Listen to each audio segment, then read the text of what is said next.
ছেড়ে যাওয়া মানুষকে আপনি কখনোই জিজ্ঞাসা করবেন না সে কেন চলে গেল। আপনাকে ছেড়ে যাওয়ার আগেই সে এসব প্রশ্নের উত্তর তৈরি করে রেখেছে। তাকে বরং জিজ্ঞাসা করেন এখনো মাটির চুলায় রান্না করে নাকি ইলেকট্রিক চুলায়।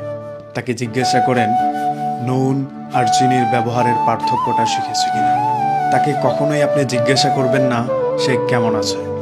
নেহায়েত ভালো থাকার জন্যই আপনাকে ছেড়ে গিয়েছে। তাকে জিজ্ঞাসা করুন এখনো তার খোলা ছাদ ভালো লাগে নাকি বন্ধ রুমে সেই আনন্দ উদযাপন করে।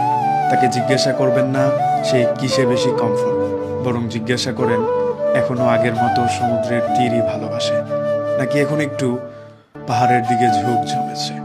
মানুষ ছেড়ে যাওয়ার জন্য অনেক বেশি কারণ লাগে না, তবে ছেড়ে যাওয়ার ব্যাপারটা অনেক আগে থেকে তৈরি করে।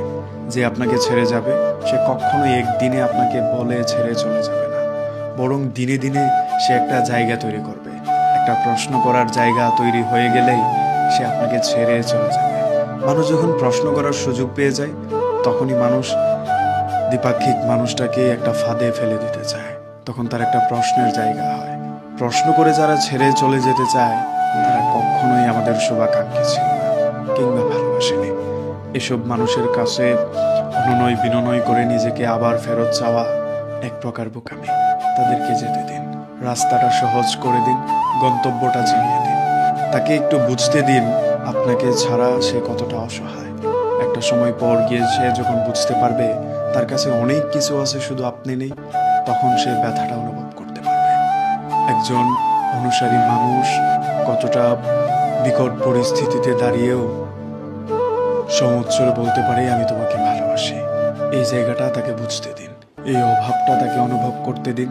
তারপর দেখবেন ধীরে ধীরে সেই বুঝে যাবে যে মানুষটাকে আমি ছেড়ে আসলাম ইলেকট্রিক চুলার জন্য, এখন আমার ভেতর পোড়াই সেই মাটির চুলা।